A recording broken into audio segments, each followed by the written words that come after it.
will the virtuous Sangha, out of compassion, for the sake of this assembly and all living beings, beacon the wonderful Dharma will, to teach and guide us how to end birth and death, leave suffering and attain bliss, and quickly realize non-birth.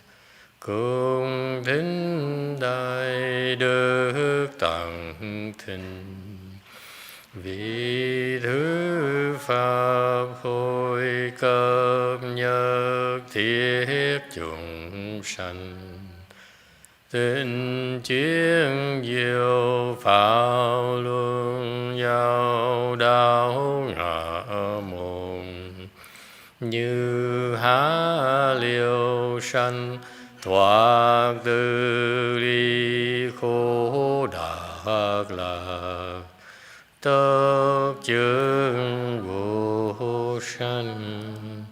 Homage to the Blessed, Noble, and Perfectly Enlightened One. Nam mô Sa Đan Thô Sư Chế Đô Ye A La Hơ Đi San Miao San Pu Tô Xie.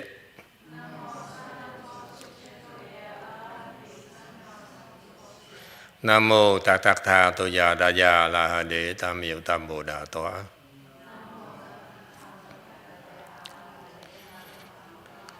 The unsurpassed, profound, subtle, and wonderful Dharma in 100,000 million aeons is difficult to encounter. Now that I'm able to see and hear, I will receive and maintain it. I vow to fathom the thus come one true and actual principles. Wu shang sheng she wei miao fa bai qian wan jie nan zao yu. 我今见闻得受持愿解如来真实义。O Buddhas and Bodhisattvas, Venerable Huineng, Venerable YongHua, Venerable Left-Home people, and all good no advisors, Emitofuo. 诸佛菩萨六祖师父上人，各位出家人，各位善知識，阿彌陀佛。Chư Phật Bồ Tát, kính thưa lục tổ, thường cương hóa quý thầy cô và các quý vị thiện tri thức A Di Đà Phật. Hello everyone, today is the 11th of April 2021. Thank you all for coming to our 6th Patriarch Sutra lecture. We are on the last chapter of the sutra on slide number 46. The chapter is Final Instructions. The master, after spending his entire life training his pupils in a Chan school, Dharma door of certain teaching, certain enlightenment, he finally revealing, now that his students are ready, now he's teaching them, giving them final instructions. All right? Sutra text. The master said, if you can understand and use these 36 pairs of opposites, you can connect yourself with the dharmas of all the sutras and avoid extremes, whether coming or going. 师言，此36对法，若解用，即道贯一切经法，出入即离两边。 All right, 47, commentary. If you can understand and use those 36 pairs of opposites, you can connect yourself with the dharmas of all the sutras. Okay? He's basically saying that the world is built upon, if you analyze the composition of your understanding of the world, then it's based on 36 pairs of extremes, of opposites. Okay?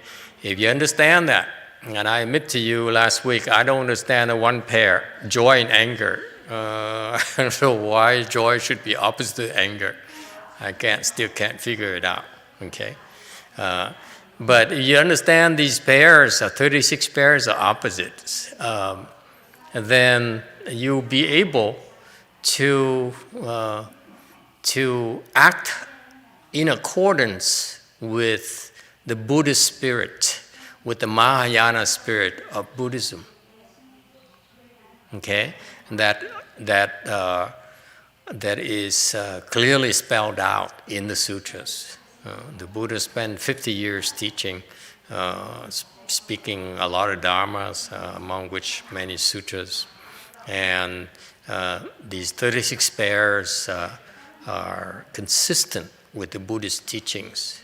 Okay, and if you're doing so, you can avoid extremes, whether it's coming or going.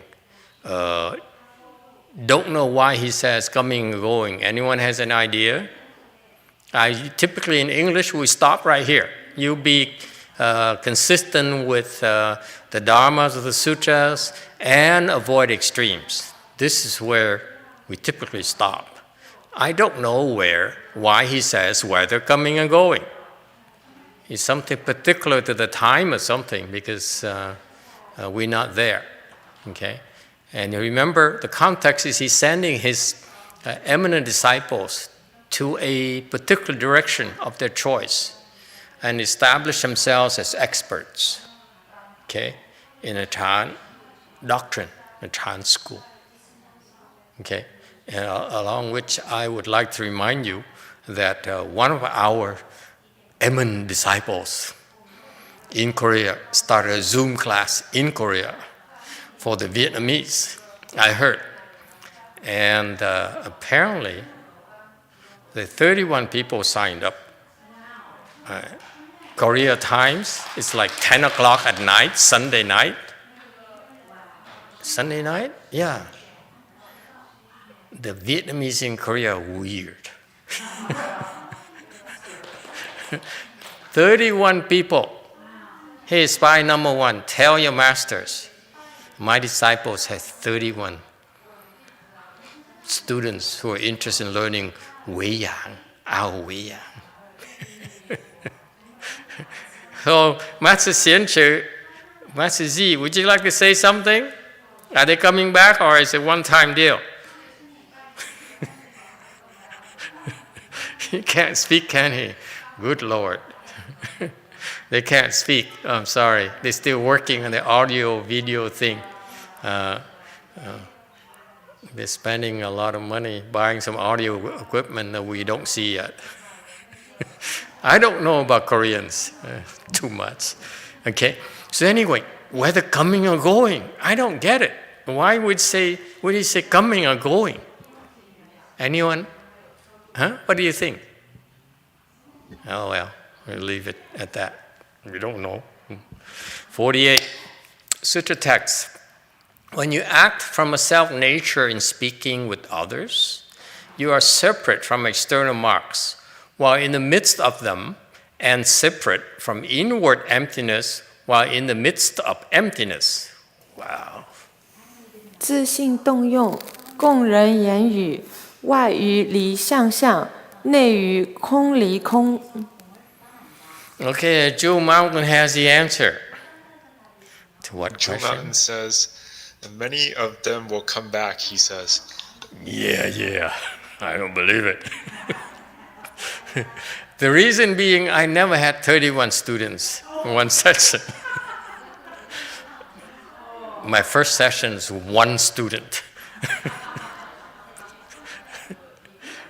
They gave me $10. Did he give you any money? Okay, never mind. I don't want, there's this competition here. Because I lose. With my mouth is out of control. Okay, commentary in slide number 49. Joe Mountain has the answer. Okay. No money. Joe Mountain says no money. Yeah, I know it already. It's still $10 ahead. All right. You act from a self-nature in speaking with others. This is very important. Okay?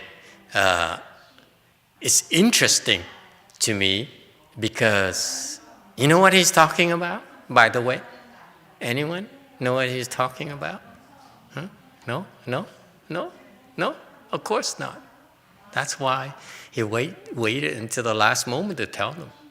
Because it's not for you. Huh? It's not for you. It's for his disciples. It's fascinating because he's been training them all these years, and apparently in that environment, they never really had to speak Dharma at all.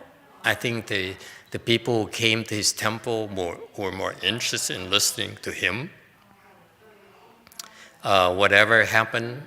But so his disciples never needed to understand this process.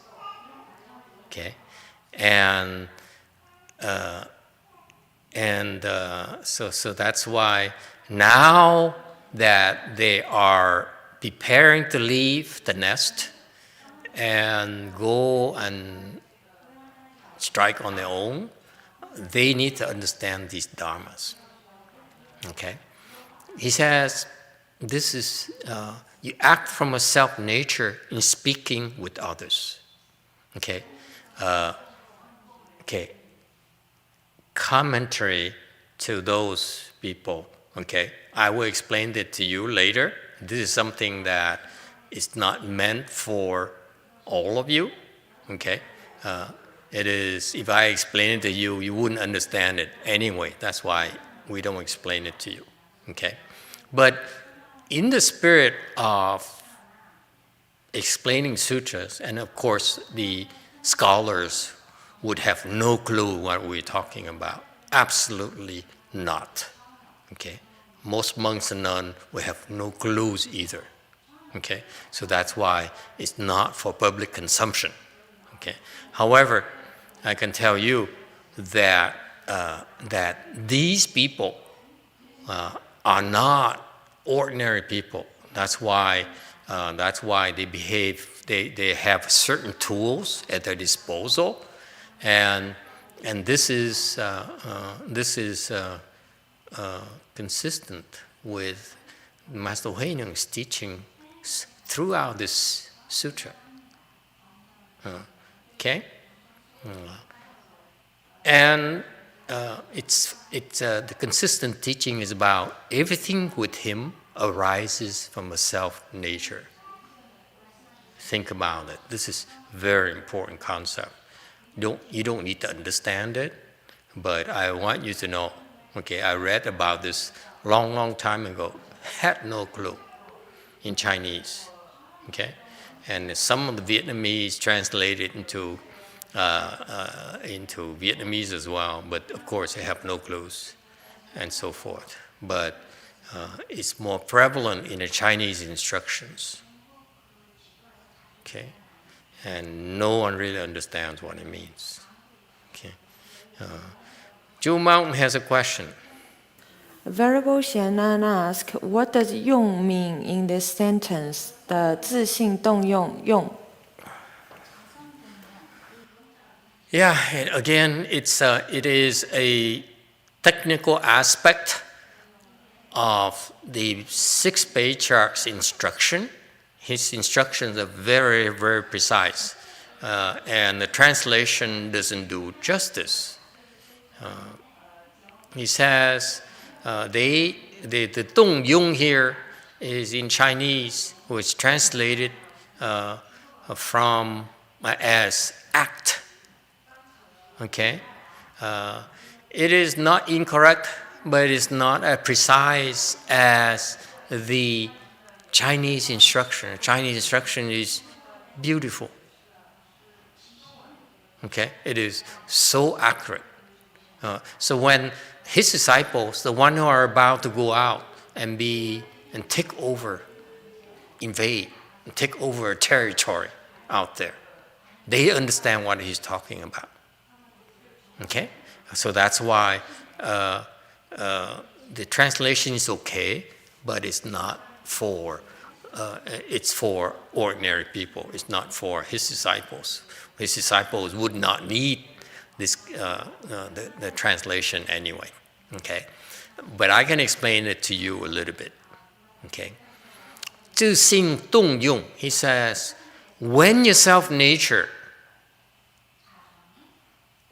moves as part of its function, it's not act. When you act, that's a wrong translation, you ask me. Okay, but for general consumption, it's okay. For scholars, it's okay. And most of his Master Hsuan disciple translation people have some sort of degrees anyway in translation in Sanskrit and so forth. That's why they stick with their scholarly training and use these words. But actually, the instruction in Chinese is very precise. It says, when your self-nature moves in as part of its function. So far, so good? Okay, don't try to understand it. Because you ask me, I wouldn't know how to explain it to you. Okay? Either you get it or you don't get it. Yes, white people, white. Thank you, Master. You're welcome. I'm wondering if in this usage, self-nature is the same as your Buddha nature? Yes, exactly the same. The self-nature is another word for the Buddha nature. Okay? So, yes, actually, the secret in Buddhism, I'm glad that, that guy is not here. The secret in Buddhism is that actually the truth is that everything originates from your self-nature. You just don't know it, that's all. Your smarts originate from a self-nature. You recite the Buddha's name, that originates from a self-nature. Okay? You scold people, it originates from a self-nature. You just don't know it, that's all. Yeah, cool? You don't know how to use it. But whether you know or not, it still originates from a self-nature. That's the dong yung that he's talking about. The self-nature moves as part of its function. Okay? So that's why we couldn't translate when my students were helping me put the slides together.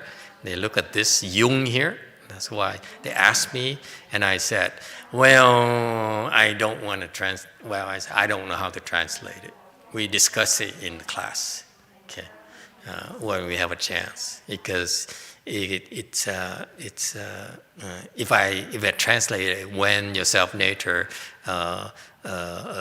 moves as part of its function, it still doesn't mean anything to you. That's a stick to when you act. Okay, it's okay. Act is like kindergarten stuff. Okay? Are we okay? It's a lot more going on than you guys realize. And that's why the main thing about these teachings is that to kind of whet your appetite, and then for you to realize there's so much more than you can understand, okay? And the only way for you to really understand is to experience it yourself. It cannot be described, unfortunately. And the Chan school, that's what the Chan school does. Like, hey, you in Korea who teaches your Vietnamese people, you need to whet the appetite, okay?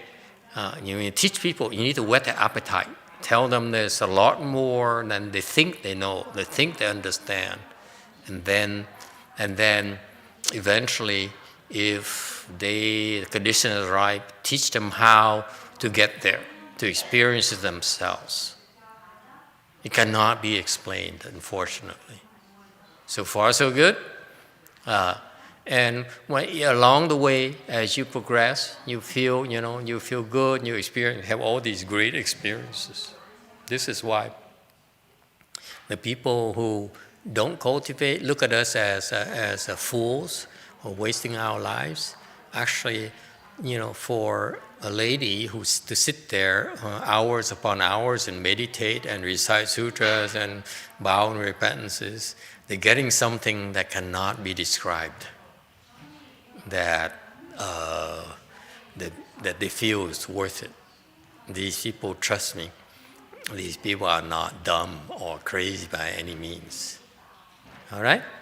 You are separate from external marks while in the midst of them.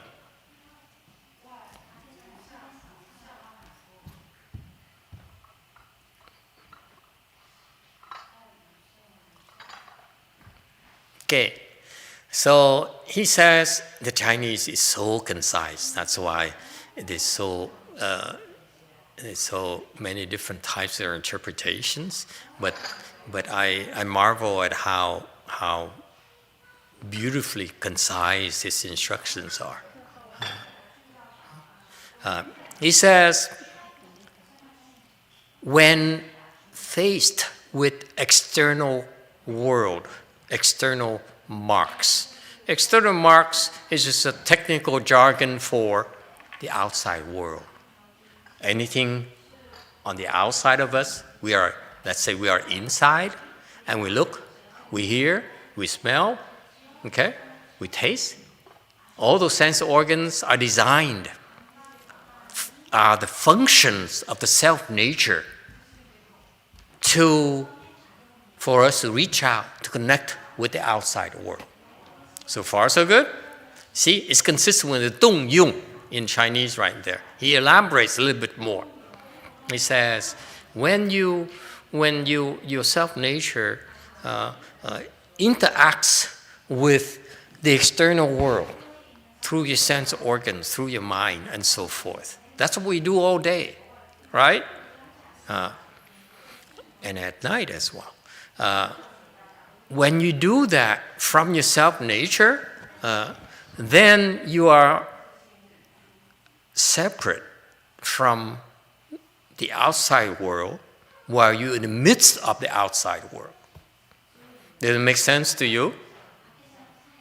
What does it mean you are separate from the outside world when you're in the midst of the outside world? Does it mean you're depressed? I don't like it here. The outside world is too depressing. Yes? White? Well, he probably means that you're in the world, but you're not attached to anything in the world. Separate from the world? You're in the world, but you're not attached to anything. So whatever happens doesn't bother you that much. When you separate from your wife, what does it mean?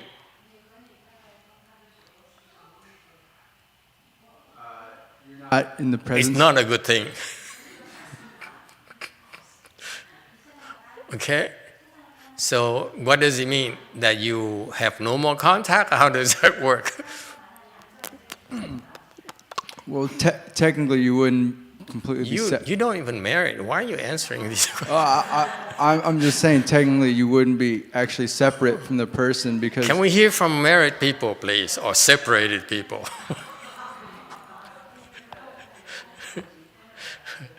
I'm sorry. For me, Buddhism is very practical. It's a personal experience thing. You don't just talk and talk and talk. You talk because you know what you're talking about. You talk because you experience it. You talk because you have some connection to it, not just theory, not just concepts. My Buddhism is not theoretical at all. Very little theory. It's just a lot of bitterness. Yes, Orange. Master, I think you can be married and share a life with your spouse, but still have your own cultivation. Did it ever happen to you? Did you ever do that? I'm married. So you're only half of the equation. Can we hear from people who went through separations? I insist. Huh? Or lawyer. Do we have any lawyer in the audience? No, they're too smart for us. Huh? Okay. Jewel Mountain has a question. Jewel Mountain asks, accord with conditions but do not change. Is it the same thing? Accord with conditions will not change. So you're not coming back ever again? You separate and then you don't come back? That doesn't sound good. Separation means that you still can come back, from what I said. Okay? Anyone else? You separate. Well, since none of you have ever been separated, then I won't bother explaining to you how it feels like. When you separate from external marks and yet in the midst of external. So he says, you're in the world, you engage. Yes, Green. Thank you, Master. I am married and have had to go on a business trip. So I guess that would be my practical example of acting from my self-nature. This guy is shameless. And my experience has been, when I'm separate from my wife, that she has to keep all the lights on at night and gets scared more easily and is always happier to see me when I'm back than when I left. Do we hear from the other side, please? We'd like to hear from both sides for balance. I usually watch only Fox News until... No, I don't. I'm not Republican. Sorry, Master, I wasn't concentrating. She was in samadhi. That's not a good thing. She ignores her husband. Yeah, that's what I usually do. He mumbles. That's how you keep the peace in the family. Yeah, Jewel Mountain has the answer. Jewel Mountain says, do not change yet embrace conditions. This one is included? No, it has nothing to do with separation. Q&A. I'm married, but when I'm at the temple doing Friday night sit, that's like separated. I hope your husband doesn't listen to this lecture. He'll be in trouble. He won't let you come to the temple anymore. Oh, yeah. Okay, we can ignore that for now. Okay, let's move on. Okay, so what he's saying is very interesting. He says, you engage in the world, you wade into the world, you go down the mountain, but you are separate from the world. What does it mean you're separate from the world? Yes, Catholic. Green. I think it just means that... What happened to your mask?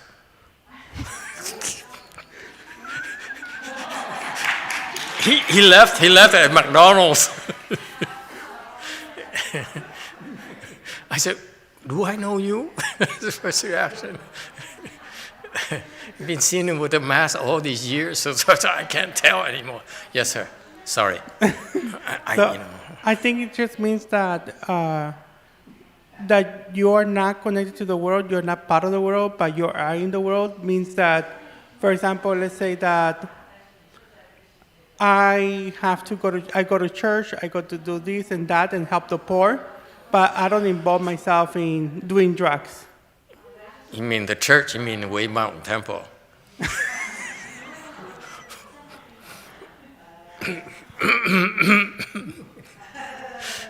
Yes, white.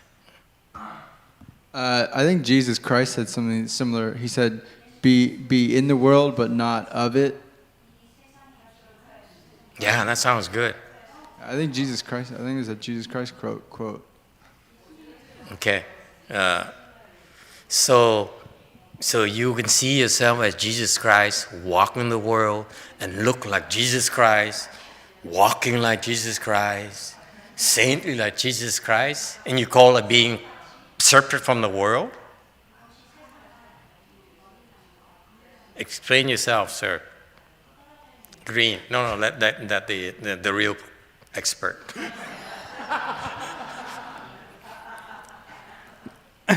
Well, I don't really know how to explain it. It just, I could say that. Why you raise your hand? You don't know.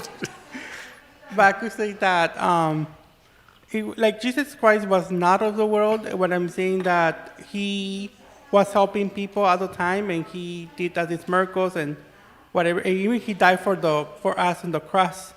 So he was not being part of the world, but he was in the world. Very good. That's exactly exemplified by Jesus Christ. That's a very good example, by the way. Yes? Why? I feel like an example could be like if you go grocery shopping and you look at groceries, but in your head you're reciting Buddha's name or mantras. That could be like, you're in the world doing something, but not of the world because you're with your half-heartedly going shopping. The one half, he says, reciting Buddha's name. The other half is, we need some mushrooms. No, it's not like that. It's more like, I prefer the Jesus Christ example, analogy. Yes, sir? Did you want to say something? Well, it seems relatively easy to me to Easy? picture what he's trying to say. And what he's trying to say is, you're of the world, but the slings and the arrows and the picture postcards don't stick to you. I'm sorry, nothing Jesus Christ does is easy. As far as I know, he did the impossible. I was talking about the 6th Patriarch. Oh, he's so Buddhist. He's so Buddhist. So, like was stated, you're in the world, but you're not of the world, and that means you're not being attached. And what goes on in the Saha world doesn't stick to you. Very good. Okay, so that's it. Black.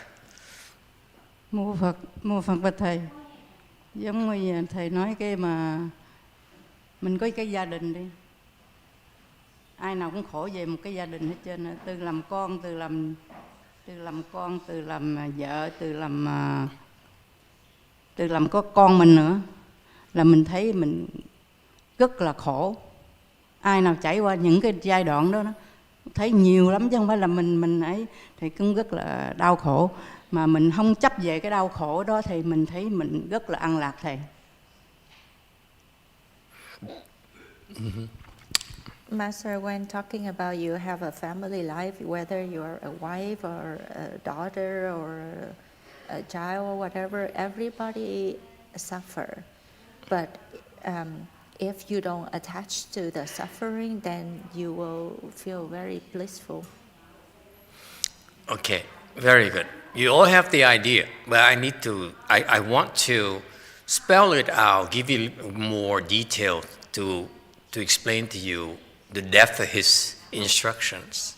Okay, when you read this, when you hear the Buddha say this, you're engaged, but you're not, but you're separate from them. Okay, it quite commonplace for you, for most people, to misinterpret it as you engage, but you really keep them at an arm's length distance. That's how you separate yourself from them. This is how people of the world see this.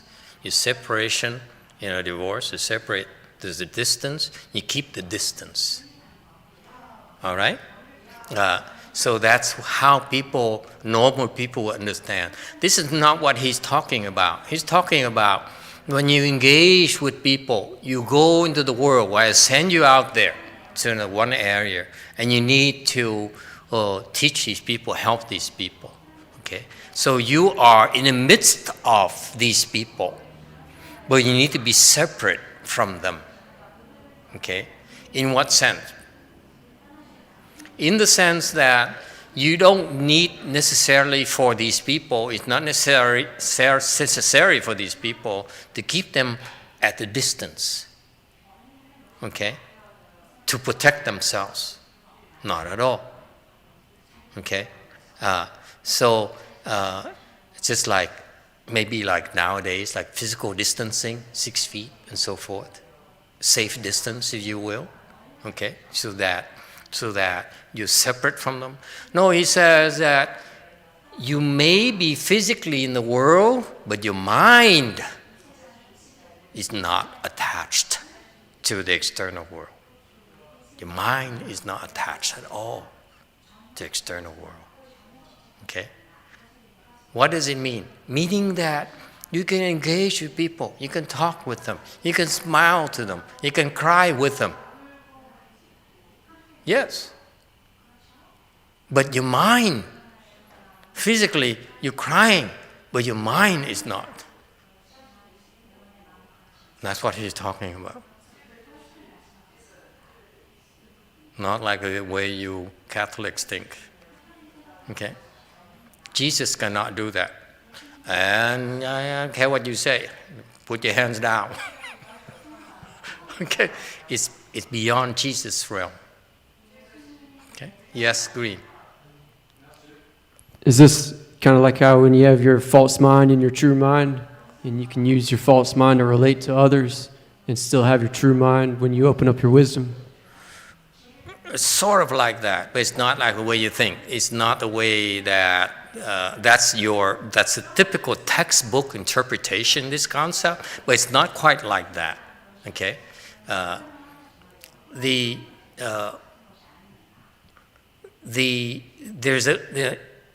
is a connection there. Okay, through the 6 sense organs.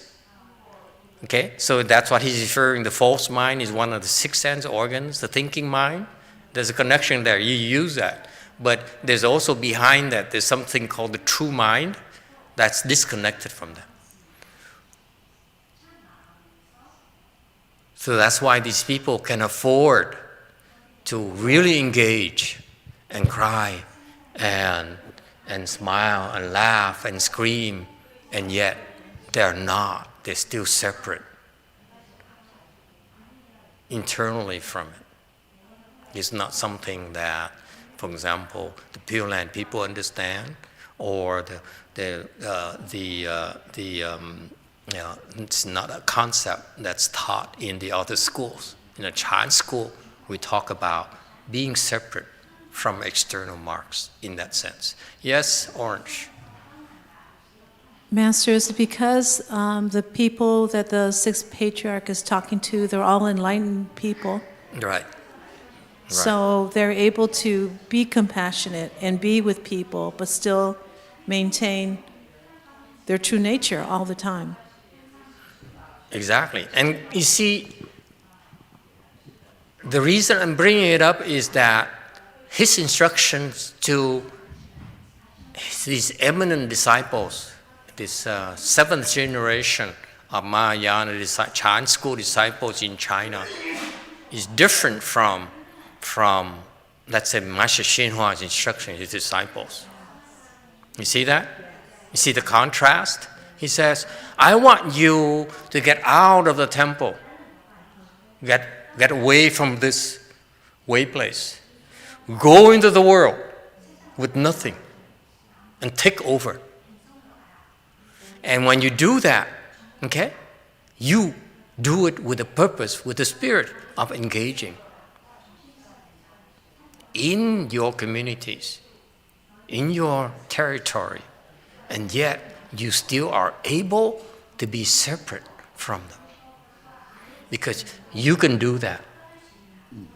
See? You eminent disciples can do that. You see? So the instructions are for different kinds of disciples.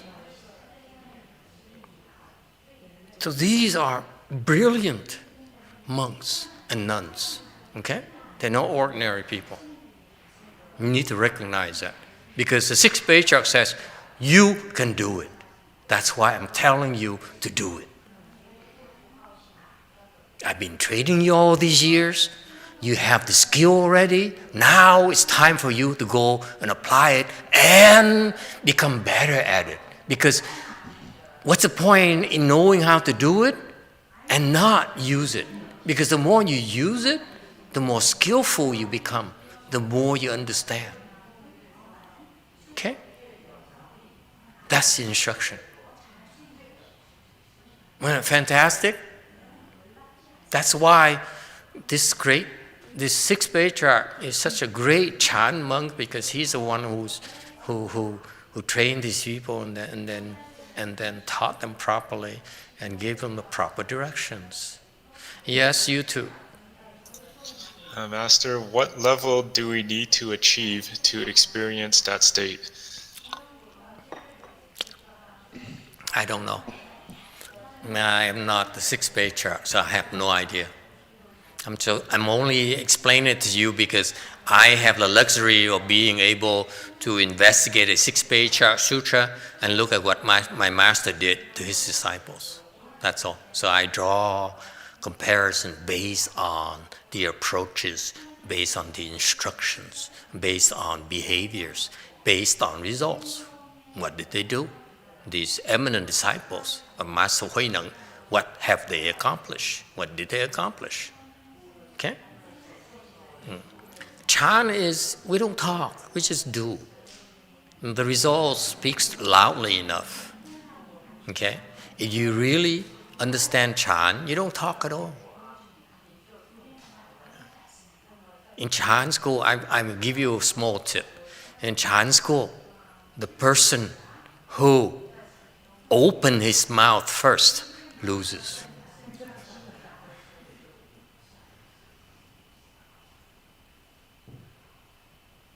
I have yet to hear anyone who opens his mouth who doesn't sound stupid at all.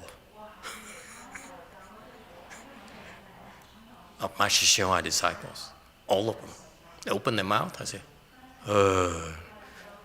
keep at it. You too. Tiango has an example. It says, eat a great vegetarian meal and then forget what you ate and not attach to it. But your stomach doesn't forget, does it? All right. And going back to slide 49, and separate from inward emptiness while in the midst of emptiness. Okay? What does it mean?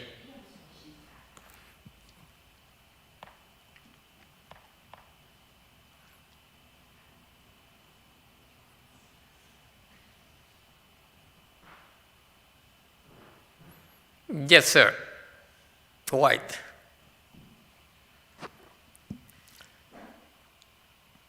I would say that it's kind of similar to the example before, but in the same way that you're not always around people, and in situations sometimes you're by yourself.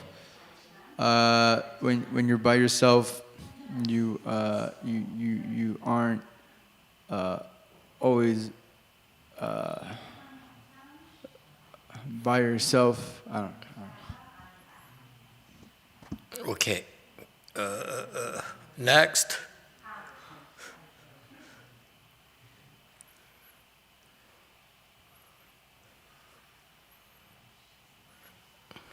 Korean scholars, anyone? No one? Anyone? Chinese people, they're the experts.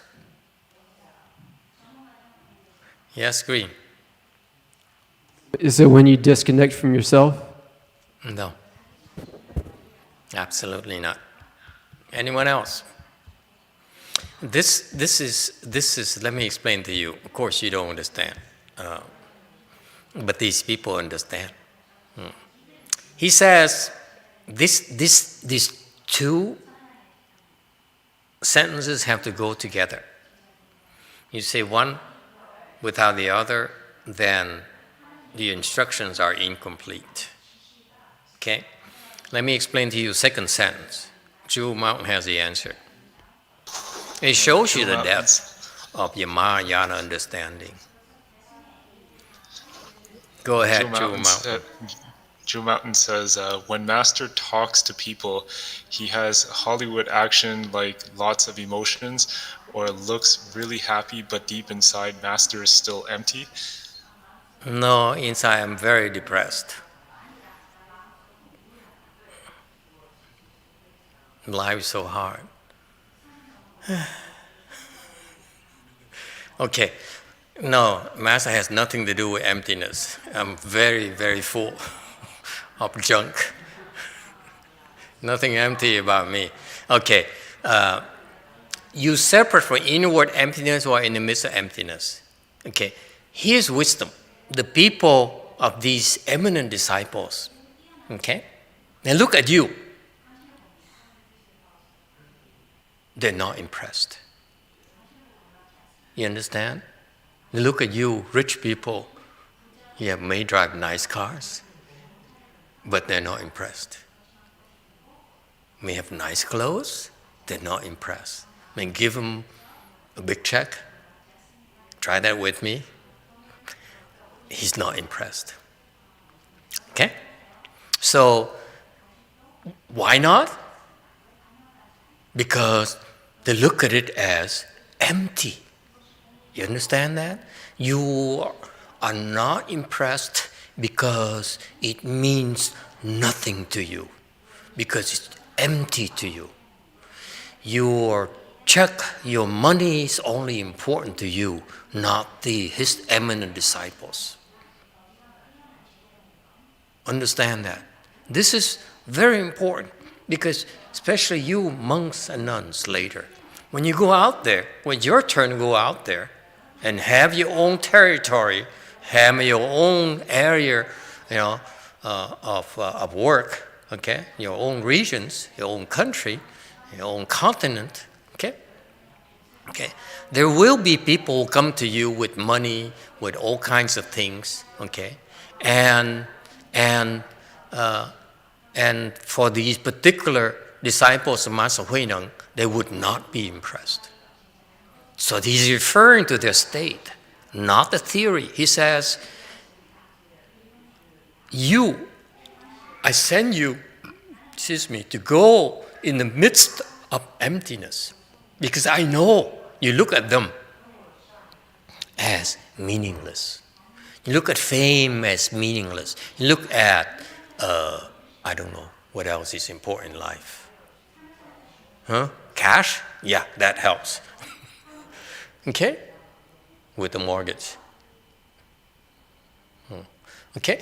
So, these people, I'm sending you to be in the midst of emptiness. I know that. You look at it as empty. Okay? So far, so good? So, externally, you look at emptiness, emptiness, emptiness, emptiness, emptiness. You see that? So he sees, he says, he recognizes people are able to see things as empty. And you separate from inward emptiness. What does it mean? Of course you don't know what he's talking about. Okay? So even though outside he's detached, these people are detached from external world. They don't look at money the way we do. They don't look at fame the way we do. They don't look at love the way we do. Right? Because inside, they empty themselves. Okay? They are not attached to themselves. Okay? And so they're not attached to external things. They're not attached to themselves. That's inward emptiness. So far, so good? Okay? Because what happened is, why does it say inward? Because as you look, depending on your level, as you look inside yourself, at your levels, you begin to see emptiness. All of you, except for a few. Okay? You look at yourself. When you meditate, you look at yourself, you're able to see some emptiness, level of emptiness. As you improve, you will see more and more emptiness, to the point these people, at their level, look inside themselves, it's all empty. It's nothing there. He's talking about these people, not us, okay? These people, when they meditate, look at themselves, they don't see anything. That's called inward emptiness. And he says, you are detached from the outside world because you see it's empty. You inside are empty, and yet you're separate from your inside emptiness, your inner emptiness. Why?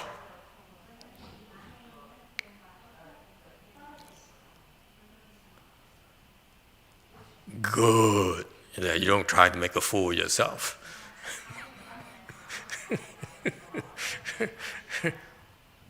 You want to try?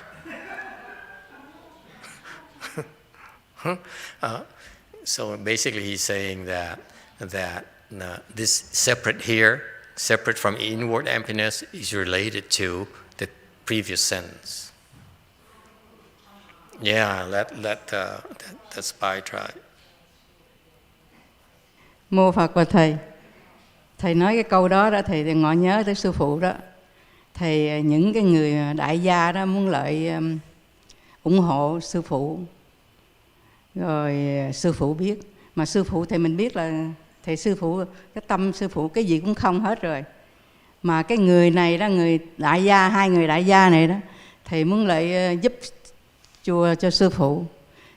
Sư phụ nói một câu nè: sư phụ không có thích những người giàu, những người mà giàu có, những người đó là những người có tội.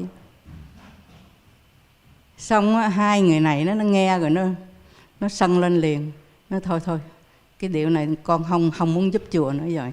Mình để làm ấy mà bị sư phụ nhắn hai câu như vậy, người ta bỏ người ta đi. Thầy không biết cái đó là cái đúng hay cái sai. Mô Phật. Thầy con nghĩ đó, không biết sư phụ nói giống không có nói như vậy đâu.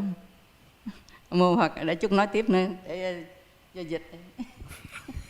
Master, whatever you've been saying, it reminds me that at Shifu's temple, there were some rich people that want to come to the temple to make offering and help out the temple.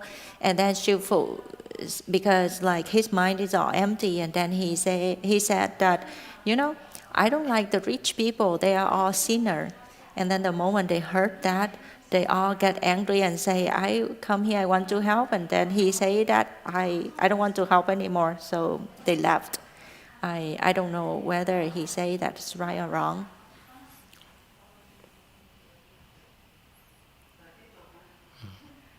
Giống ngõ ngang không có làm như vậy đâu. Tại vì cái người này nó không biết đạo, mình không có nên làm như vậy. Theo ngọ nghĩ như vậy đó. Phải cái người biết đạo thì nó khác, nó nghĩ nó khác. Bây giờ thầy nói như vậy đó, thầy sư phụ mình cũng phải làm. Là sư phụ đã khai thị cho mình cái người mà có trí huệ. Thì cái người không có trí huệ, cho cái người ta đây đó, là cái người ngạo mạn đó, thì nó trời ơi, ta có tiền ta mang tới đây để làm phước, rồi mà bị thầy chửi một mát nữa thôi mang về để đánh bài ăn chơi. Đó, hai cái câu đó là cũng một cái lợi mà một cái hại nữa. Theo Quán Ngăn thì không có làm như vậy.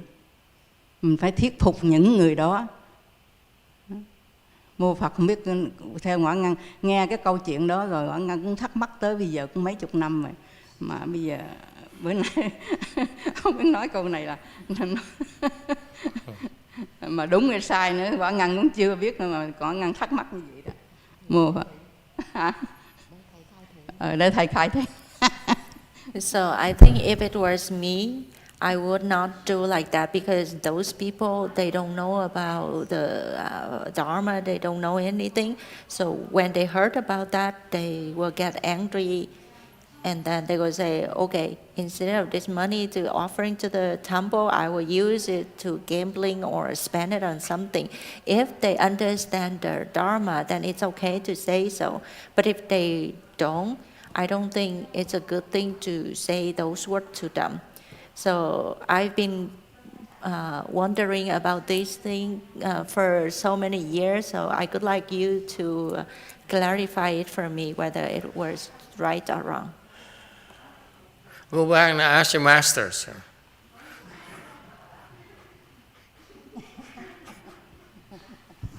Sư phụ bây giờ hỏi muộn quá rồi. Phải còn sư Quảng Ngân đi hỏi liền chứ. It's too late to ask Shifu. If he's still alive, I already went and asked him, but now he's no longer around. I don't know. I wasn't there, so I really not a good person to ask about that. Master YongHua, everything he does is for a reason. Okay, you can count on that. I can't think of many things I disagree with him at all. In particular, the way he dealt with his donors, I agree with him 100%. I have yet to disagree about how he dealt with the people who gave him money. I disagree with the way he taught his disciples, yes, but I couldn't disagree.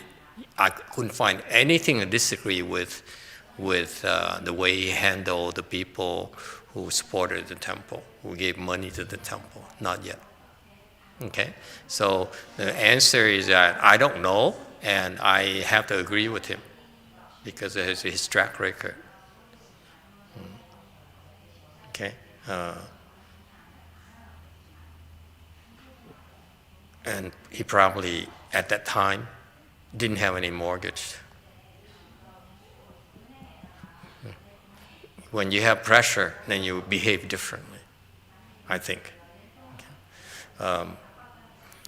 But one thing, though, at his position is that he's a patriarch, so we latch on to every single move he makes. So to me, when he did that, it's not about insulting the rich people. It's about chastising his disciples, like my generation. And he says that if you want to be a monk,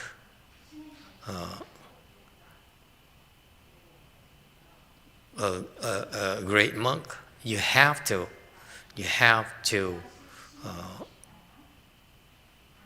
not kowtow to rich people. That's how I hear the story.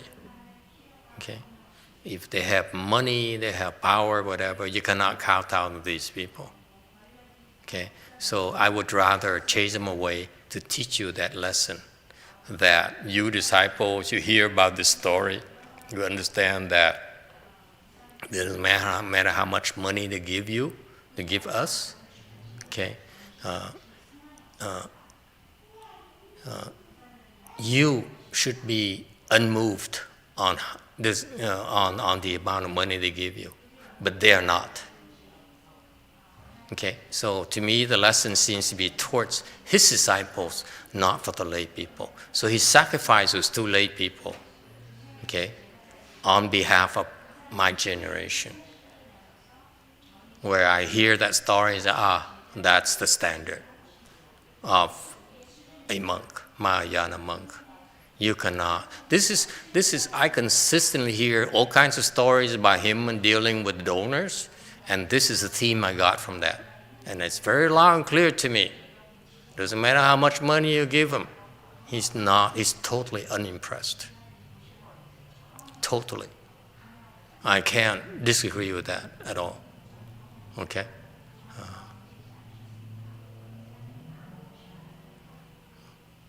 Because that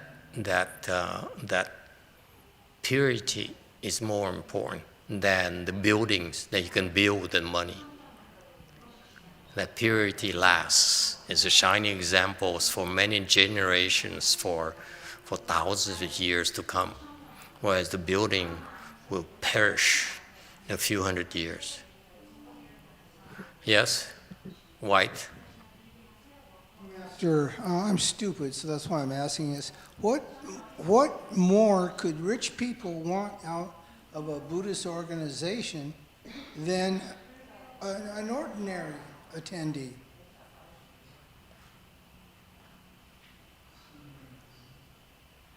What more? Yeah. Her brother told me, the spy's brother told me he would have given me more money if I smiled to him more often. And I said, I'm depressed. You want me to smile? It's impossible. I'd like to smile, but I can't. I feel so depressed. Okay?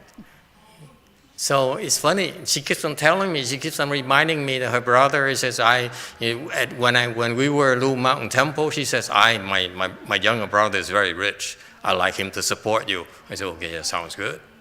And he came to me, I said, hello. And so he came home and told her, why can't he smile to me more? He didn't know I was so severely depressed. Because one look at him, oh no.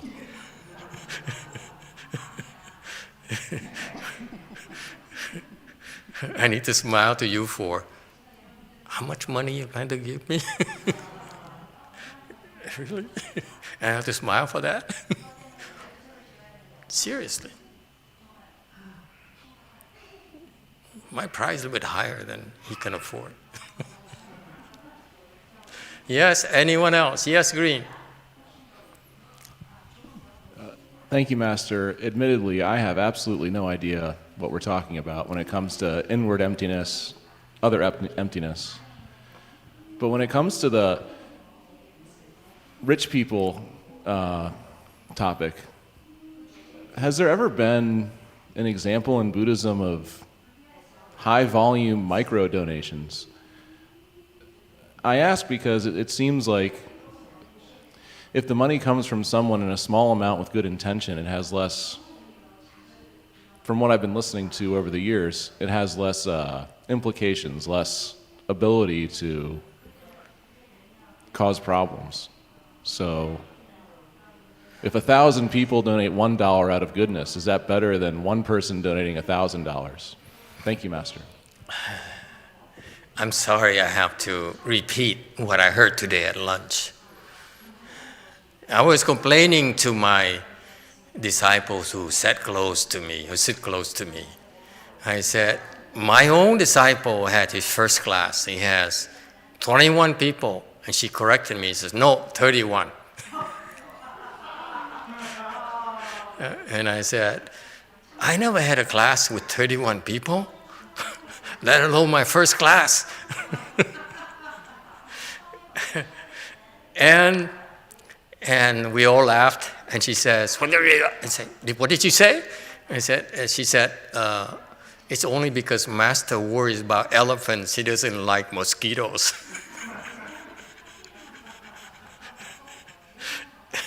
Touché. I love white elephants, not just elephants.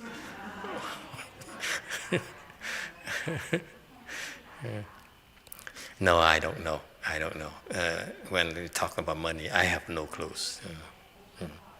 Okay, I keep on praying to God for the super lotto, but so far it hasn't worked. Praying Yin, praying to God, nothing works. How depressing. Okay, so how can you be separate from your inward emptiness?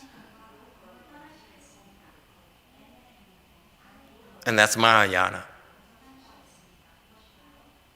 The Hinayana, they say, I'm empty, you empty, money's empty, fame is empty, German sports cars are empty. Oh, she's sleeping. Okay. So what's the big deal? How can you be separate from an emptiness? If it's empty, how can you be separate from emptiness? See, that's why the instruction is so beautiful. You separate from emptiness by engaging. If you don't engage at all, you sit behind four walls and you meditate and you pray, okay, in the safety of your confines or your compound, then you are not separate from inward emptiness. In order for you to be separate from inward emptiness, you have to get out and engage. That's why these two sentences have to come in a pair. You hear one, you hear the monks talk about these concepts, okay? You hear one of these concepts and not two, then the monk is speaking nonsense. Yes, Daniel?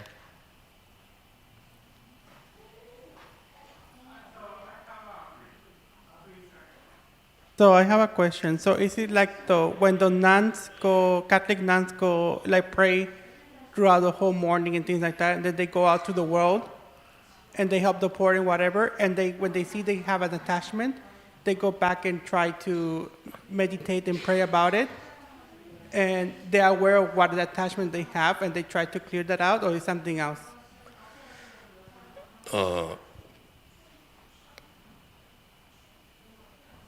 Ask the nuns.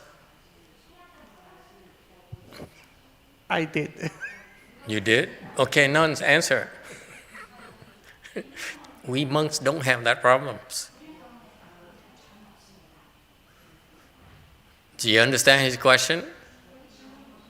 See, we can't answer you because I haven't sent it out of the world yet. I only sent one monk out of the world. And he has 31 students.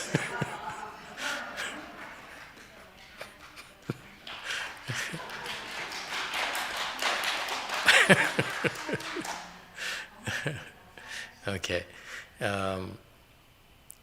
it's a part of the ongoing process of training, where you engage and you come back and you disengage, and you go and to the supermarket, get infected, and go back, meditate, and disinfect yourself. That kind of thing. Okay, that's life. Okay. Yes, go ahead. Green. That's kind of the same thing that we have to do as Catholics, as layperson Catholics like me. But however, for me, it's so hard to do. I don't know if monastic life has that issue, but apparently some of them don't. But for me as a layperson, it's harder because we're always in the world. And we're always fighting with the Good point. demons. Absolutely. That's the, if I may say it, it's the deficiency of your training. Because what happens is you train to engage in the world, but you never train to disengage. What we do is exactly opposite. We learn to disengage first before we learn how to engage.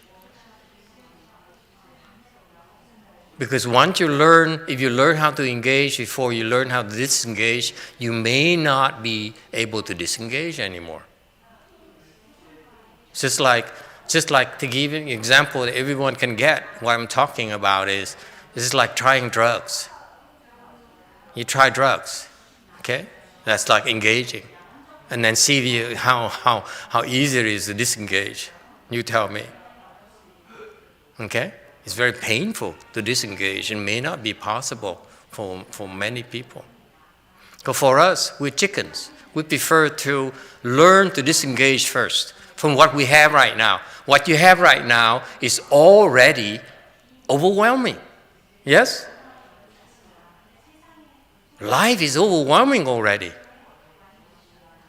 Okay? And you add something, engage in something, like you engage in someone else's problems.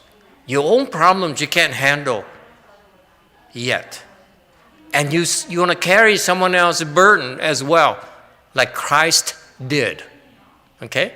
That's why I'm telling you, Christ is no ordinary person for him to be able to do that.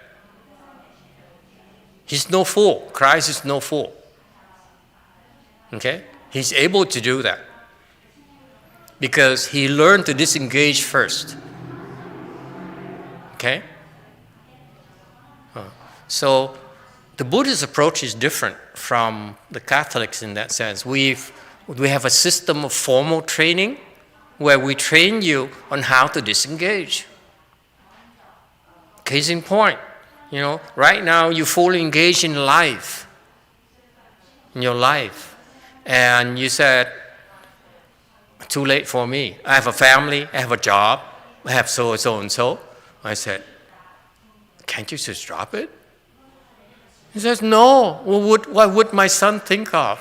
What would my husband think of? What would my mother think of? Me. So you can't disengage, right? So what can we do? Send you to the Pure Land and disengage.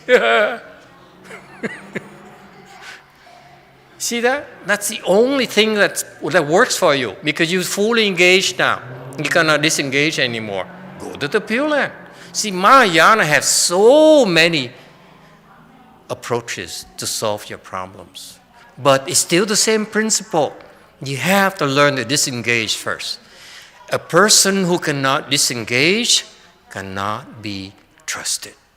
Oh, that's a good Dharma glimpse. Huh? If you cannot disengage, you are undependable.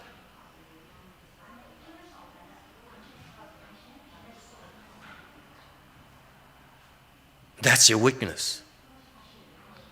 The demons come and grab you and exploit your weakness right there. You understand? Doesn't matter. You cannot disengage in food, right? They come. Okay? If you cannot disengage in money, like monks and nuns have the tendency of having, okay? Monks and nuns are very difficult to disengage from food, from money or fame, okay? It's very difficult for us. What else is there for us? Think about it. We gave up everything else, including going to the barber shop. What else can you ask from us? Okay? So, if you cannot disengage, okay, you don't have the skill to disengage, you can be exploited.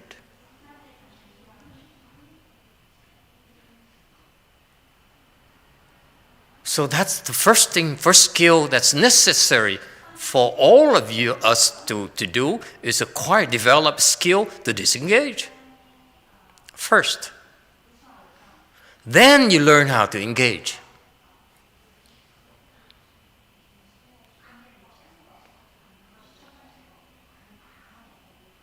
Yes, Green. Well, I don't know, but for us, we had the charismatic renewal, and they teach you how to disengage. But for normal Catholics, it could be a little bit tougher.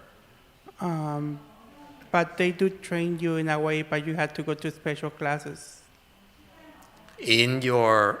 Yeah, we call it the charismatic professional renewal. occupation? No, in Catholicism. Catholicism. In Catholics, they have something called charismatic renewal groups, and they teach you about disengagement of the world and how to clean yourself. But that's more like for people that actually want to continue forward in the faith. But I still find that even if, let's say, if I turn Buddhist one day, even if I turn Buddhist, I'm still going to find it difficult because we're still on the world all the time. But I don't know. It's possible, but I think it's really hard. See, I can hear you better without a mask. Before it was all jumbled together. No, I'm sorry, I have to disagree with you, my friend. I don't think they can teach you how to disengage in catechism. It's not possible. It's a special skill set that only, I'm sorry to say this, the Buddhists know how to do. It's a Buddhist secret, by the way. I don't care, you're a scholar, you can be the most scholarly person, the smartest person in the world, okay? Einstein and Nobel laureates and so forth, and so forth. You will not. You don't have the the systematic training to completely disengage. Even the Hinayana people, by the way, cannot completely disengage. That's how difficult it is. We teach the Hinayana to disengage up to a certain level, okay? But not all the way. Don't tell them that. They're going to be upset at me, okay? Because to go all the way would be so much more work. So much more work, so much more difficult than they think. Yes, Green.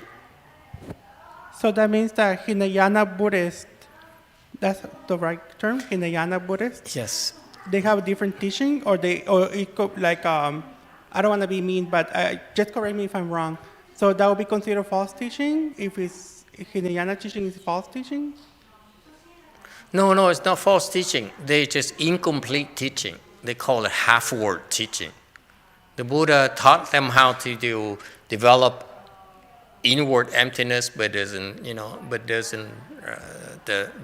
they cannot get the rest of the emptiness. It requires more training. So one of my disciples, for example, got to the next level where this person can understand more than a fourth stage arhat because of the training. There's specific training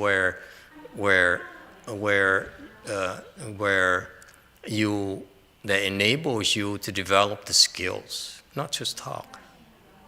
What I'm talking about when in your catechism courses are intellectual concepts. In Buddhism, it's actually skills. We actually do something to get into the state of mind where you can disengage. You don't just sit there and say, I disengage from you. You say it to your wife, see how well it works. Okay? It doesn't work at all.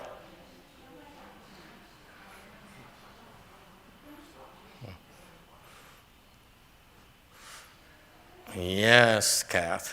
This guy has a lot of questions without a mask.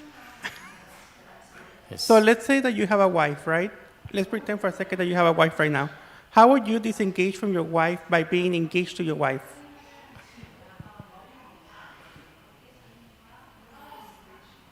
I never tried that before.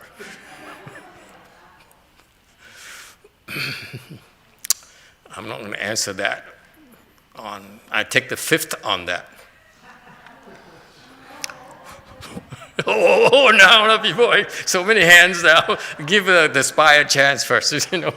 Yes, Black.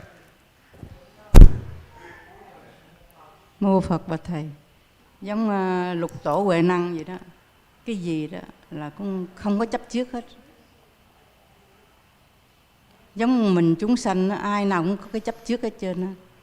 Bởi vì cái chấp trước là cái khổ nhất ở trên đời này. Với cái không có được buông xả là khổ nhất ở trên cái đời này.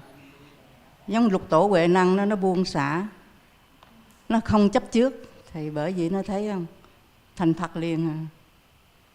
Mà mình chúng sanh đó không bao giờ làm được đâu. Bây giờ giống như ăn ngon này, cái này ngon quá là mình kêu bằng mình chấp trước rồi. Vợ cũng khen mà ngon cũng khen nữa, hai cái. Bởi vì mình không bao giờ mà được thành Phật được, không bao giờ được giác ngộ, mình cứ ôm cứng những cái đó. Giống bây giờ mình vợ mình đi, mình rất là thương, mình xả một cái đi, người ta muốn đi đâu tự do cho người ta đi, mà mình không được. Mình phải ghen tương, mày đi đâu, mày đẹp quá mày đi đâu, không được. Đó, cái đó là mình chấp trước rồi. Làm sao mà mình có cái thoải mái được, có một cái, bởi vì Phật dạy mình giỏi rất là hay mà mình làm không có được, mà mình thậm chí mình không có tung lệnh mà để làm nữa, bởi vì con người mình mới khổ tới giờ này, thiền não đầy hết luôn. Mô Phật. Master, from what I saw is the 6th Patriarch, he didn't really attach to anything. Living beings are full of attachment. That's why we are all suffer. If we can let go of our attachment, then there will be no more suffering. The 6th Patriarch can easily let go of his attachment. That's why he can become a Buddha. And we attach, like, let's say we eat something, if it tastes good, we say that it's good, but if it tastes bad, we express our opinion.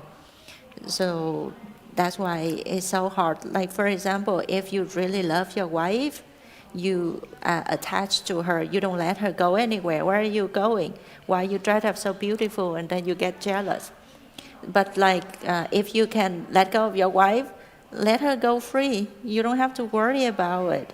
Then there will be no more suffering. Why marry her in the first place? Yes, over there. Green. Thank you, Master. I am married, and to respond to the question of how do you disengage with your wife, just to clarify, the answer is you don't. That's why you married her. You don't disengage with your wife ever. You support your wife through thick and through thin. And you ask her, where are you going? Where did you go? In a one-bedroom apartment in a pandemic, not far. But I think to the point of the tools for disengagement, from my small experiences, not reading it in a book or having a conversation, but instead the physical act of crossing my legs is the first tool I've ever experienced or used to help me begin to disengage. And I would share that as some practical example and experience for people who haven't tried it, because having gone through a catechism class myself, that just, for me, filled my head with more thoughts. It didn't help me disengage. Thank you. Very good, exactly. Be careful with the learning process. Worldly learning is about concepts. Buddhist learning, Buddhist training is about doing. Okay? Because when you do, that's when you're able to disengage. In particular, disengaging is actually a very active process. It's a very proactive process, if you will. You take over. You don't allow external things to take over your lives. Okay, so you need to do something. You can't simply say, you cannot just will it or think about it. You have to do something. Okay, and absolutely, the first skills you learn is to meditation, and one of the best skills in meditation is full lotus. It's automatic. You want to disengage or being in the midst of society, find a way to cross your legs. It will naturally disengage you a lot more effectively than any thoughts. It's a natural process. Okay, it's a beautiful secret. Okay, let's say you talk to your wife at home, on the sofa. Cross your legs. That's how you disengage from your wife. And she in the midst of engaging with your wife. Okay.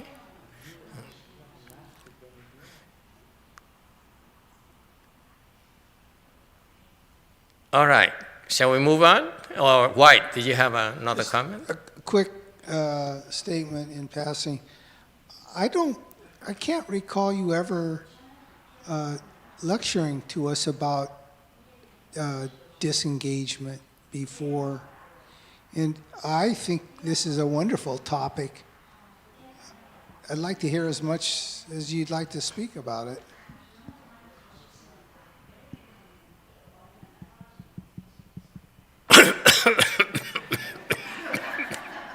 Excuse me. in a while. Yes, anyone else? Green. Thank you. I'd like to second that comment, Master. Especially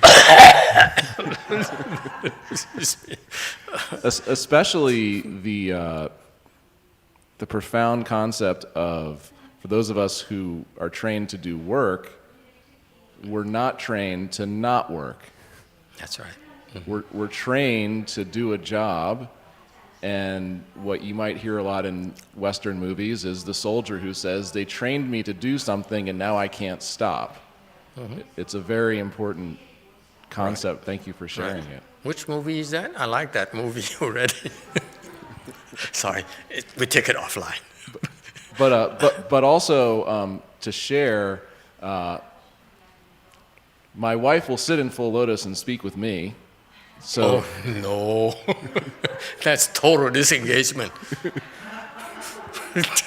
And if only to offer my experience, it's very engaging when she does that.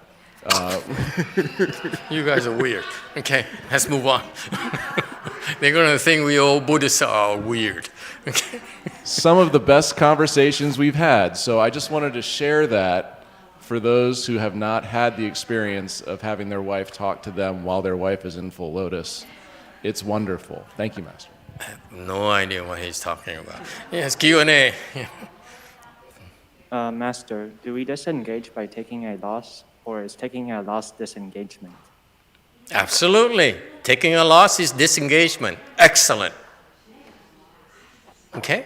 You take a loss. It's a disengage. You win. You keep the house, the kids, bank accounts. You win.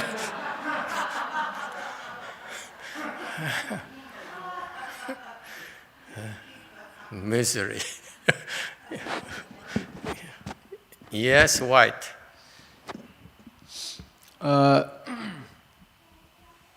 really like to challenge myself and push myself really hard because when I do that, I feel like I lose track of my mind and my consciousness. Kind of, my mind would go blank from working so hard. Excellent. But I felt like I pushed it so hard that I got really overworked, and I wasn't feeling good for like a couple weeks. And then your mom got into the picture. Huh? And then your mom got into the picture. You couldn't disengage anymore. Oh yeah, I mean, it wasn't. Yeah. You're not eating enough. Yeah, my mom got. Yeah. Yeah, I felt like I had gotten too engaged, so too engaged, but I feel like there's a balance between, pushing really hard, overworking yourself, and completely trying to pull back as much as you can. That's true. Listen, folks. This is an advertisement, if I may. Okay. In Buddhist training, this is why it's not about talk. It's about when you get training we train you to disengage. Okay, that's part of the process. We teach you how to disengage. If you're interested in disengagement, you get training.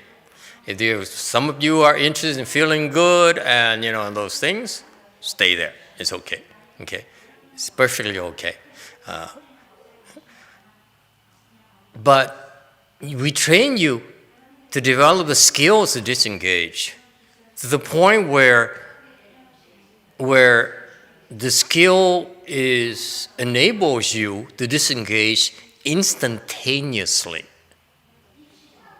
It's not talk. It's not a mental thing. You actually disengage completely, instantaneously. Okay? So that's how you recover. You can be so depressed. You can be so manic. But someone says, disengage. Boom, done. See that? So nothing from the outside can exert any type of influence on you, including your wife.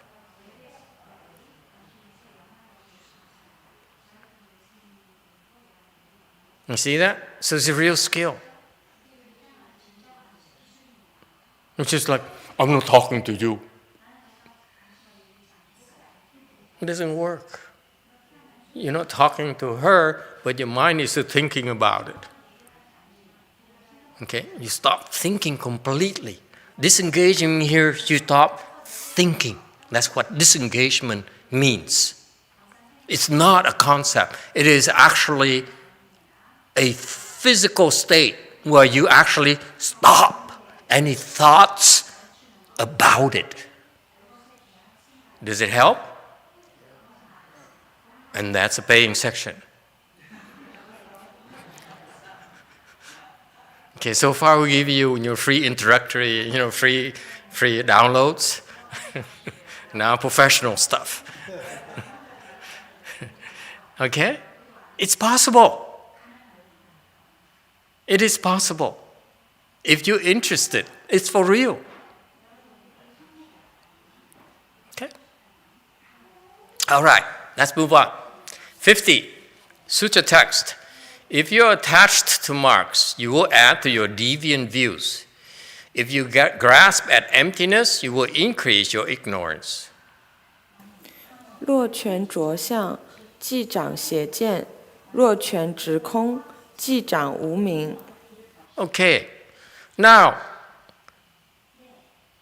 on the commentary on slide 51, the great teacher says, this is for all of us now, not just his disciples. And this applies to, see, this is why this is so beautiful. You see let me say this before I forget. He tells them that you're able to engage and disengage at will when I send you to those places. I know now you can do it. I train you how to do it. You do the 36 pairs of opposites. That's how you will dominate. Okay? You will dominate them. You get into a verbal argument, we will dominate them. No one can out-debate you. Okay? But more than that, it's not about fighting. It's not about dominating. Okay? It's about engaging. Okay? He says, even so, okay, you have to be careful, whether you or your disciples. If you attach the marks, if you attach the external things, doesn't matter what is a mark to you? Just give me something that you attach to. It's very difficult for you to get rid of. Well, we heard wife first, okay? Give me more than wives. Separation. Yeah, okay, give me more than separation. Praise, absolutely. Praise. We're so attached to praise. Yes? What else? Food. Taco Bell. Del Taco. Yes. Anyone else?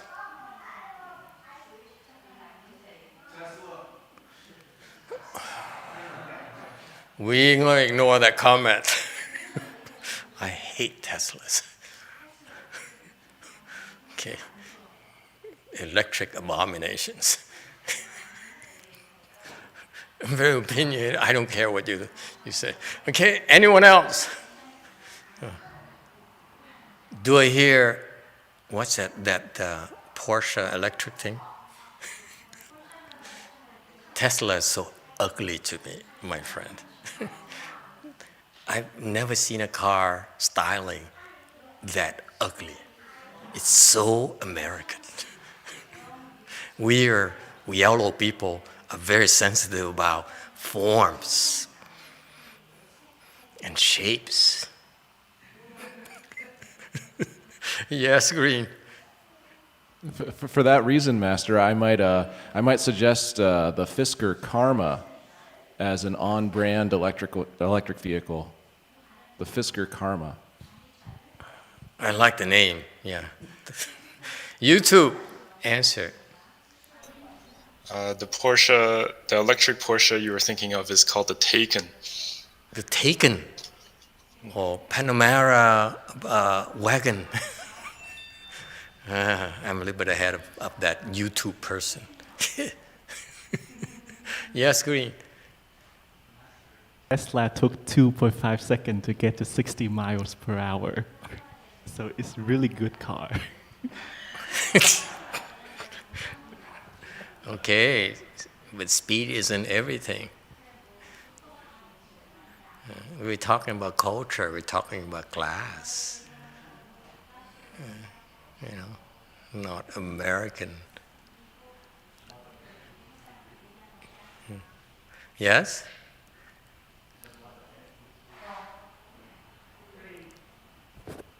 What was that, the green comment?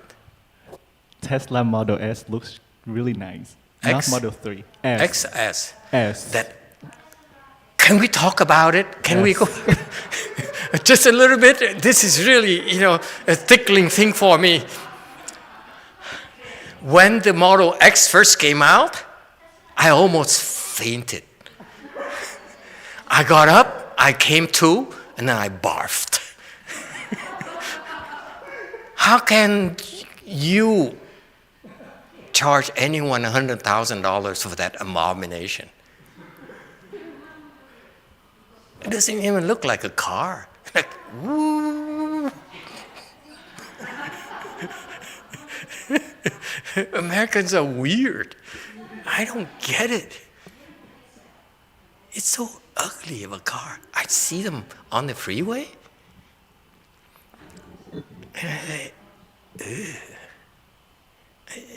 It's disgusting. Yes, Drew Mountain.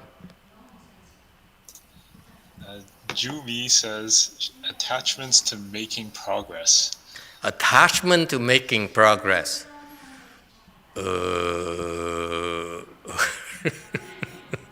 Guilty as charged. Yes, White. This is off topic, but I was telling someone. Tesla? No. No. I was telling someone here. I'm not gonna say who it was, but I said, you know what? I don't have a lot of energy in the day sometimes. I work better at night, and I have more energy at night. When the sun comes down, I feel really energetic, and I don't get tired until you know, later than most people. He said, "Oh, it's the ghosts. It's the ghosts and demons. The ghosts energize you." Is that true?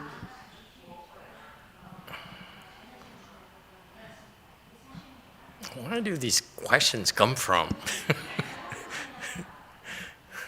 Yes, Kath. No? Okay. I refuse to answer that. I don't know. Can we talk about Buddhism, please? Okay, I don't know. When you attach to marks, you add to your deviant views. If you attach to anything at all, don't worry about the word mark. You attach to anything at all, your deviant views will multiply. That's a very, very powerful statement. What does it mean? What does it mean? It means that time is running out. Means that our deviant views are multiplying daily, aren't they? Yes or no?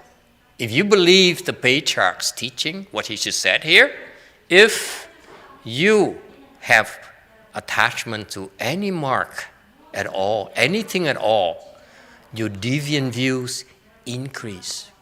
Not just increase, multiply.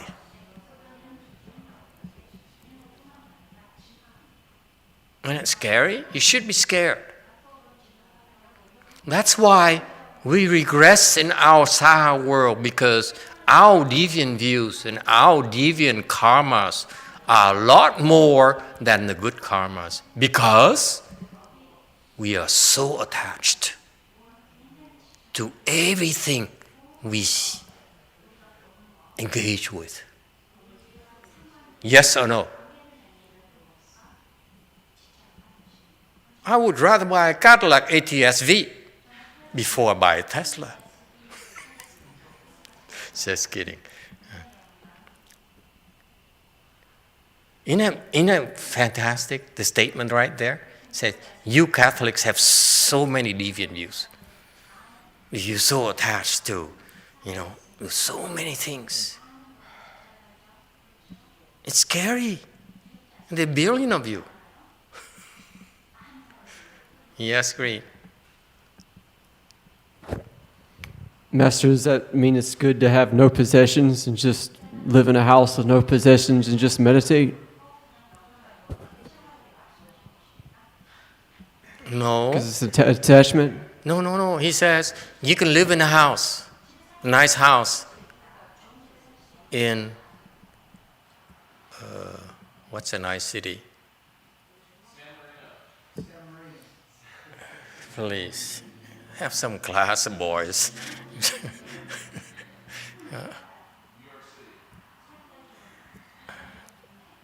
Too many viruses. Malibu. Okay, now we're talking. You live in Malibu, but you're not attached to it. You sign the house over to the temple.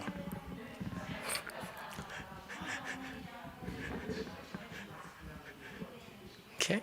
That's not attachment. So you engage, okay? Because if you say, I want to detach, therefore I don't want to live in Malibu. Are you crazy? Then all you're doing is you're isolating yourself, meaning you're physically apart from it, but you still hold an attachment. You're fearful of that house in Malibu. Okay? So that's why it's not like that at all. You can engage, but you're not attached, meaning that you can have a lot of money, but you can sign a check to the temple anytime you asked. You see that? Same thing. When it's time for you to go to the Pure Land, okay? How can your house in Malibu, how can your Tesla gonna help you? They can't. Right? So you can enjoy it while being detached from it. All right. Very good. So it's interesting that the great teacher says, you have any attachments at all, your deviant views are increasing.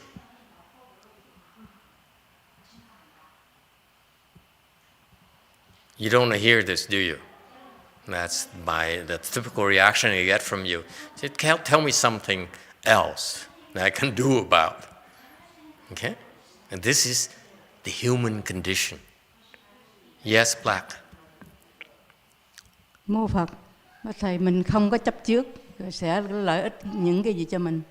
If you have no attachments, what's the benefits?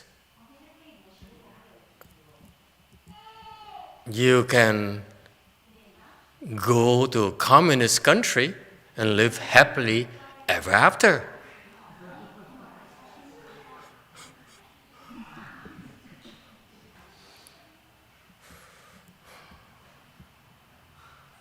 What's the point having no attachments? Okay, this is very, very important. That's a good point. Okay.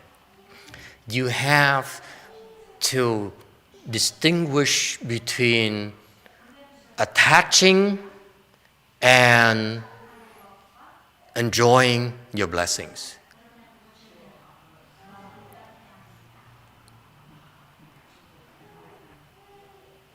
Okay? People of the world look at us Buddhists as crazy people. It's how can you not attach to money? Are you crazy?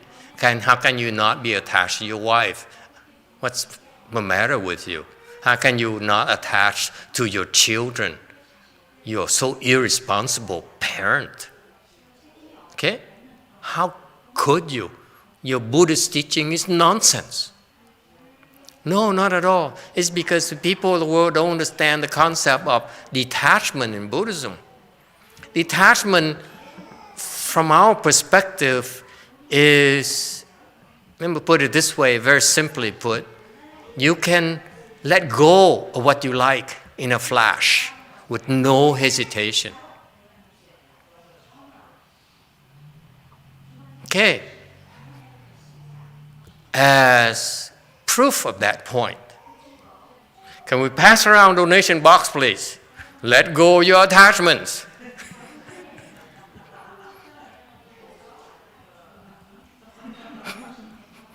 No one is moving. You guys are not helping. Do your jobs.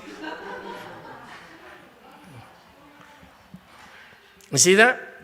So you can live life, meaning you enjoy your blessings, you pay back your debts, but when the time comes, you're able to, when it's necessary, you're able to let go without hesitation.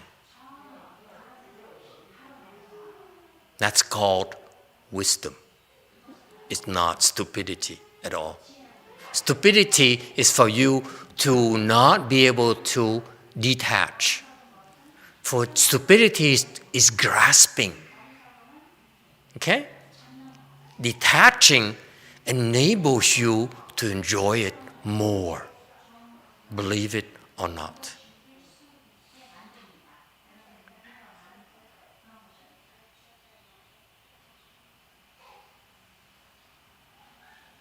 You agree or disagree? You haven't tried that yet because all you do in your training, all your parents told you is they teach you how to attach. They never taught you how to detach. That's why your lives are, you're living a lives of slaves to your desires, to your possessions. And you're very proud of it. I'm so rich. How much money you have? What kind of car do you drive? And you're so proud of your attachments. Okay? And the more attached you are, the more deviant you become. That's why Master YongHua, the example earlier, he says, I don't like rich people because rich people have attachment to one more dollars than we do. So therefore, the deviant views are a lot more than ours. Let's face it. Yes, sir, Green. Green. Master, is it ignorant if one denies that life is suffering? Is that ignorance? Okay, when you grasp emptiness, it will increase your ignorance. When you deny life, it's called stupidity. It's not ignorance. In Buddhism, there's a difference between stupidity and ignorance. Okay? Stupid people do things that are illogical, that are nonsensical. Ignorant people do things because they don't know better. They understand, but they don't know better. That's the Buddhist concept of ignorance. So for example, the fourth stage aha, the Hinayana people understand emptiness. Okay? They understand that money doesn't matter. They understand that fame doesn't matter. They understand disciples come and go. Okay? They understand that you love and you will fall out of love. Okay?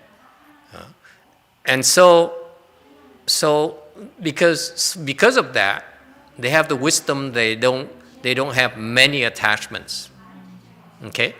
However, because they don't have any attachments, they disengage completely from society, from others. That's from ignorance. They don't know better. You're not supposed to disengage. You're not supposed to only worry about yourself. Life, as long you live, as long you breathe, you cannot disengage. Okay?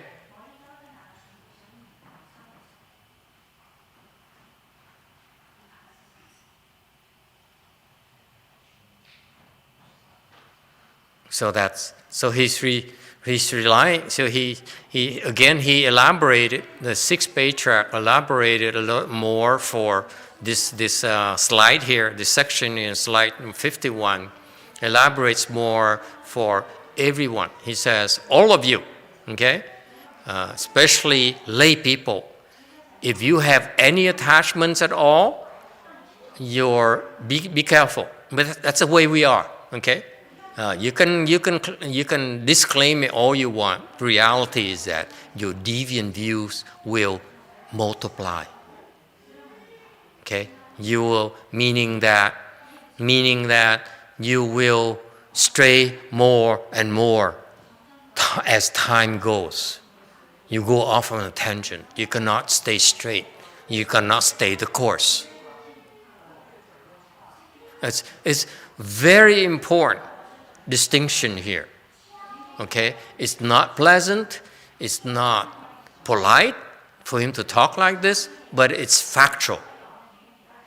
If you are not enlightened, your deviant views are increasing every day. And that's why if you keep it up, we will eventually get lost. All right?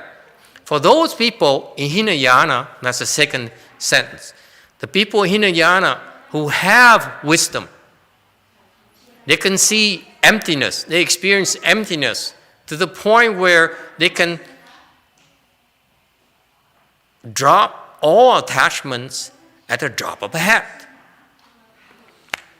Just like that. I saw, for example, a friend of mine who is a Thai monk, who is a 4th-stage arhat. When I first saw him, when I met him and befriended him, he is a little bit overweight.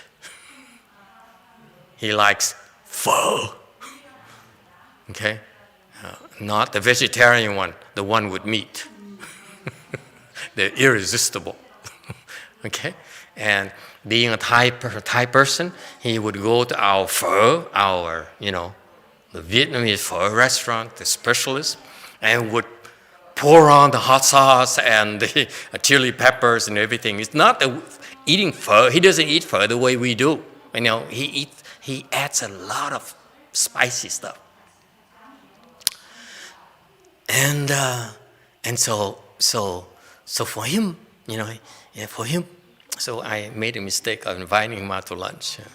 I spent $500. And I said, oh, that hurts. Because he brought so many monks. This guy, it's like, he's a big shot. So he assumes that when he's invited to lunch, he's doing you a favor. So he brought as many people as he could. This is several years ago. $500 back then is a lot of money. Okay? But that's what it matters. When money is important to you, that's when you need to give it away. That's how I learned to detach from money. But anyway, so he really likes to eat. And lo and behold, years later, I didn't dare say anything. Lo and behold, years later, I look at him, he lost like 20 pounds, just like that. See that? That's called self-control. They're not worried at all, these people, They can detach just like that, at the drop of a hat.